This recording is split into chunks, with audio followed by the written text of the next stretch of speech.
Hello everybody, welcome to my channel. Today we're going to make a soy wax candle out of a coffee mug.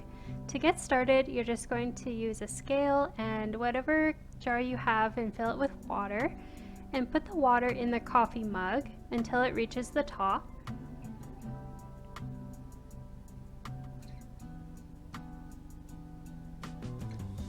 And my jar holds 14.7 ounces of wax. So I'm just going to write that down on a piece of paper so I don't forget.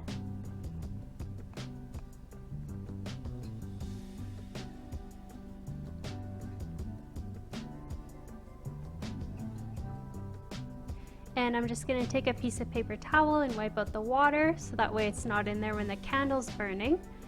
And now you're going to want to measure the diameter of your jar so that way you know what size of wick to use.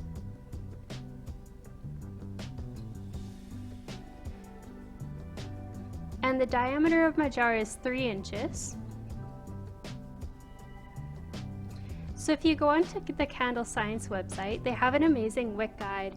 You just type in the search bar wick guide and this page will pop up. You just put in your wax that you're using and the diameter of your jar.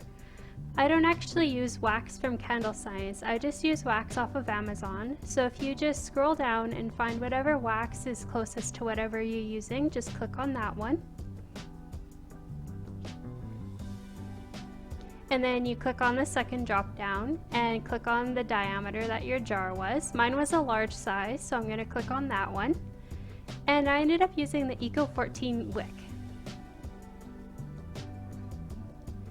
Now I'm just going to straighten out the wick that I'm using so that way it's not crooked in the jar when it's burning.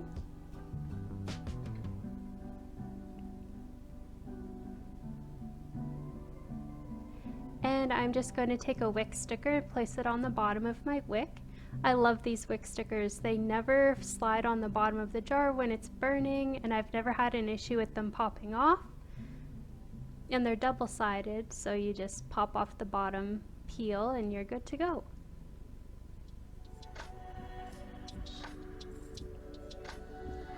When you place it in your jar, you're going to want it in as close to the middle as you can, so that way it's not close to any edges, because if it gets close to an edge it could actually get too hot and cause your jar to burst.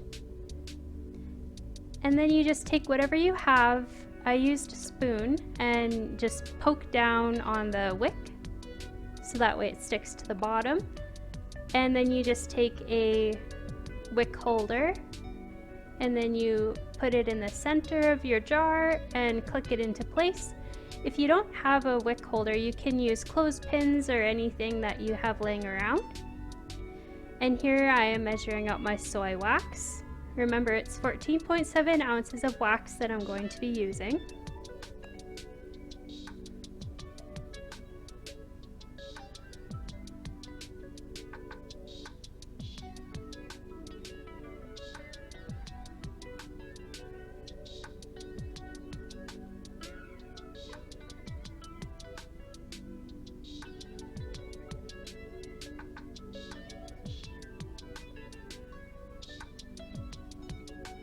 And then you just pour it into your melting pot.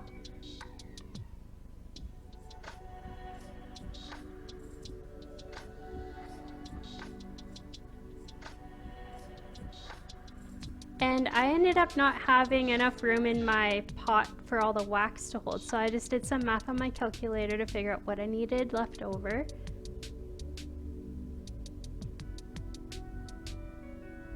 And then I'm just going to pour that into my pot as well.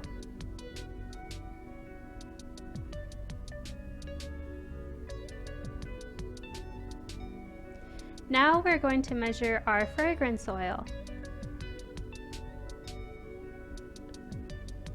I'm using Black Violet and Saffron from Candle Science. I love their fragrance oil, it smells amazing. And I use 7% of fragrance oil, so 7% of 14.7 ounces is 1 ounce of fragrance oil. So I'm just measuring that out on my scale.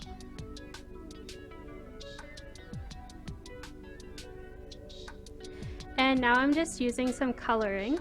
You can use liquid color or color blocks. I chose the color gray of a block. And now I'm just turning on my pot to 185 degrees. That's the perfect melting point for soy wax.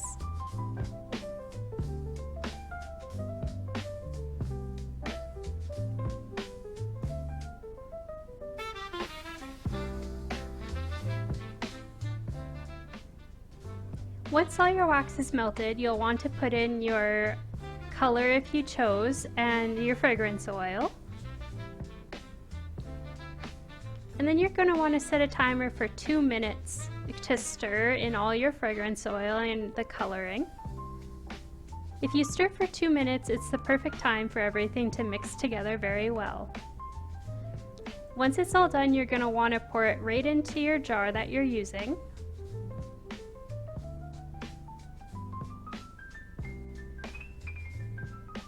Once you have all your wax poured in your jar, you're just going to want to take your jar and place it on a cooling rack.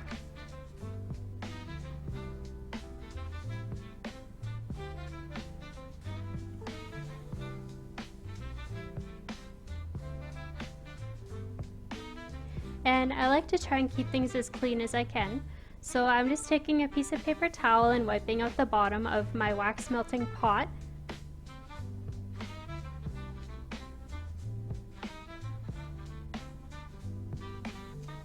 And you're going to want to take your jar that you used for your fragrance oil and some rubbing alcohol and water and just spray the inside of your jar. This helps eliminate any fragrance oil that could be left over from when you were making your candle, so that way your fragrance oils don't mix.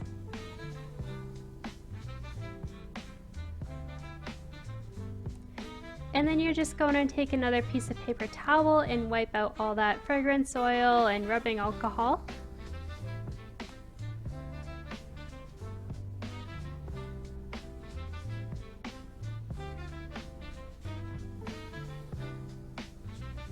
And then you're going to want to wipe off your spoon or whatever you use to mix your wax. I just used rubbing alcohol and water and sprayed the paper towel and just wiped it clean.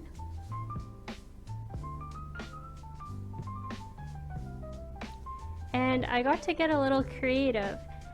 Usually I just place my labels on whatever jar I'm using, but since you can reuse this jar that I'm using today, I get to use some paper I have laying around and Mod Podge and just make a label. So here I am just lining everything up.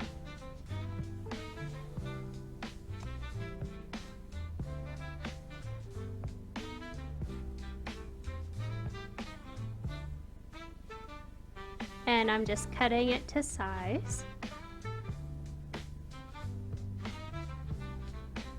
And I decided to go with 2 different colors to make it stand out with the mug that I'm using.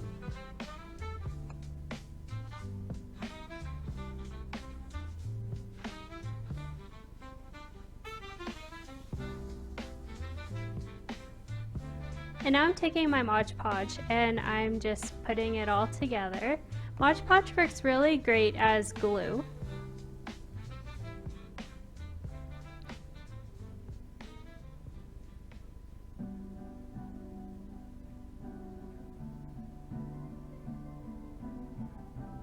And I'm just sticking everything together.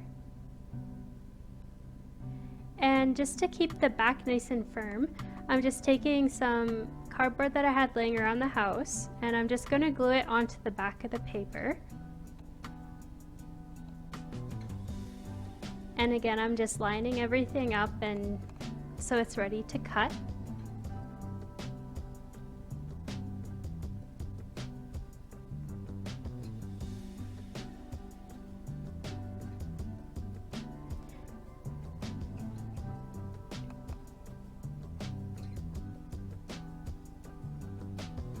Again, I'm going in with my Mod Podge and I'm just putting Mod Podge on the cardboard.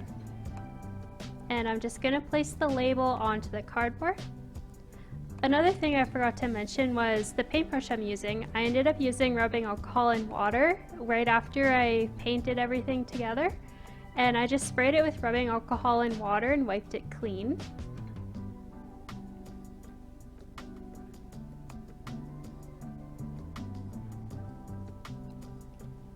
And there's your little label. And then you're going to just want to hole punch it.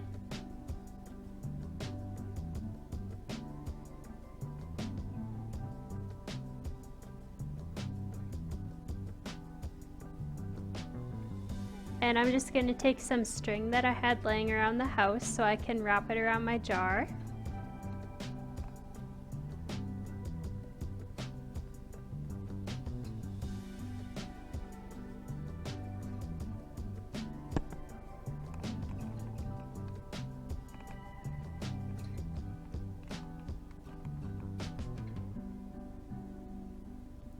And that's the finished product.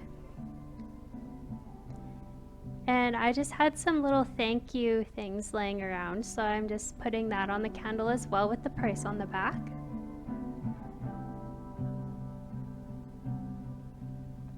And here's your finished product. Doesn't that look so nice?